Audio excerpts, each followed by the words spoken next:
RTC bus పోతున్నది. Conductor టికెట్లు ఇస్తున్నాడు. ఓ ప్రయాణికుడు డోర్ పక్కకు కొంచెం అటేట్ నిల్చున్నాడు. ఇంతల్నే సడన్ గా పట్టు తప్పి ఆ ప్రయాణికుడు డోర్ల నుంచి పడబోతే దేవుని లెక్కనే ప్రాణాలు కాపాడిండు కండక్టర్. నిజంగా ఇది గిట్లా చూస్తే ఇది సినిమా సీనా ఏంది అని అంటారు. కొంచెం అయితే కింద వాడు అంత స్పీడ్లో ఉన్న రన్నింగ్ బస్సుల నుంచి పడితే పానాలు పోయేటి. నిజంగా ఈ కండక్టరు సినిమా హీరో రేంజ్ లా కాపాడిండు. మరి కాదా కండ్లు మూసి తెరిచే లోపట్నే చేయి పట్టి ఆపిండు. అసలుకైతే ఆయన సూపు కూడా దిక్కులేనే లేదు. ఇటు టికెట్ కొట్టే దిక్కే ఉన్నది.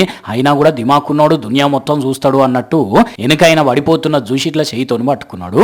ఈయన చేసిన పనికి సూపర్ కండక్టర్ అంటున్నారు అందరు ఇప్పుడు. మరి అంతే కదా, పట్టు తప్పితే పడిపోవు, ఇంకా ఏమన్నా అయ్యేది ఉంటే ఇద్దరు కూడా పడిపోదురు. కానీ భలే బ్యాలెన్స్ చేసిండు పోన్రి. మరి రోజు బస్సులోనే ఉంటాడు కాబట్టి ఆ జాగ్రత్త కండక్టర్ కు ఉండే ఉంటది. కేరళ రాష్ట్రంలో జరిగిన ముచ్చటిది. నిజంగా ఈ అన్నకు కండక్టర్ పునర్జన్మనిచ్చినట్టు అయింది. లేకపోతే అసలుకే బతికేటోడు కాదు అన్నట్టు. పబ్లిక్ జర మీరు బస్సులో పోతున్నప్పుడు ఫుట్బోర్డ్ ప్రయాణం చేయకుండ్రి. అది బస్సులో రాసి ఉంటది, కండక్టర్ చెప్తూనే ఉంటారు ఎప్పటికప్పుడు. ఏమైతే అనుకుంటే ఇట్లాంటి అనర్థాలకు దారితీస్తుంది. అన్ని వేళలా మనల్ని కాపాడడానికి ఒకళ్ళు ఉండరు కదా. జాగ్రత్త సుమి.